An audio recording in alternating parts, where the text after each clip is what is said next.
Thank you, Rajat, for joining us today. It's my pleasure. The question I have for you to begin with is, as a pioneer in this sector, what motivations would you share with your peers in the renewable energy sector or those working on the energy transition in terms of pursuing a more responsible renewable energy sector, developing a more responsible renewable energy sector in India? I think the motivation is very clear, right? The whole energy transition narrative is built on the fact that we want to create a better world.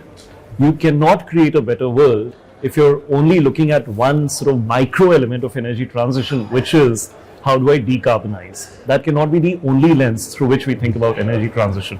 We have to think about the people who will be involved in this energy transition journey. We'll have to talk about the broader non-carbon environment that will be affected in energy transition. And I think all that motivation is very much a fundamental part of why we are doing what we are doing out here. And I want everyone to think holistically and not just limit their thought process to one micro element of energy transition that everyone is talking about. Thank you. So I clearly see you as being a bit of an optimist, where you see additional opportunities that the energy transition probably provides in addition to just decarbonization. Absolutely. What would you say are the top one or two actions that need to be taken at this stage in India, or challenges to be overcome to enable that just energy transition to kind of really take off?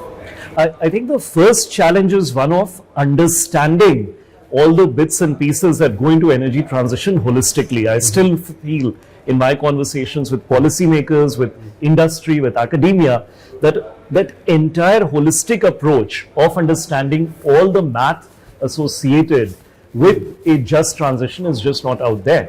Someone has to go and do the math, and then more importantly, someone has to go and educate everyone on the math. So I think that education, awareness, creation, not at the not at the broader community level, but maybe just at the policymaker level, at the industry level, at the academia level, the relevant people who actually go and contribute to policy making is very, very important. That is a very super critical challenge, and goes without saying.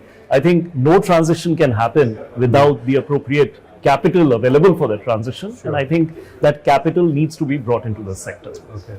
So I think a mindset shift amongst all the key decision makers, actors, is required, and you're referring to the evidence base that may be needed to inform that decision making. Absolutely. Right? Okay. And then finally, in terms of just looking ahead to the next 3 to 5 years, what do you see as the big positive changes that you see coming in the energy sector as part of the energy transition?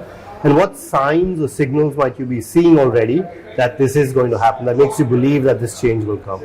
So I'm absolutely an optimist about this whole energy transition phenomena that we are undergoing. And I think the biggest signal is that we've already started doing it, right? The numbers are ridiculous. We are talking about India getting to 60% renewables by 2030, right? We couldn't even have dreamt of those numbers 4 years back, 5 years back. So that is absolutely positive.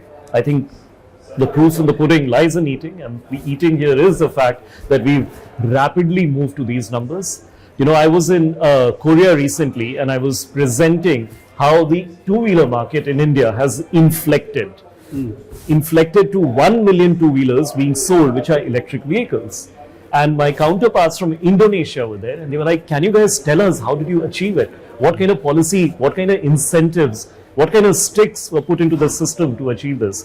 So what we are doing is actually quite interesting for the world to follow suit. We are doing something right. There is clear evidence, particularly with renewables and with some categories of EVs, that we've done it right so far. And for me, that is the biggest hope that I see carrying us to the next phase of ET. Thank you for sharing that example. Actually, that was great to hear from you. Thank you very much. Thank you very much.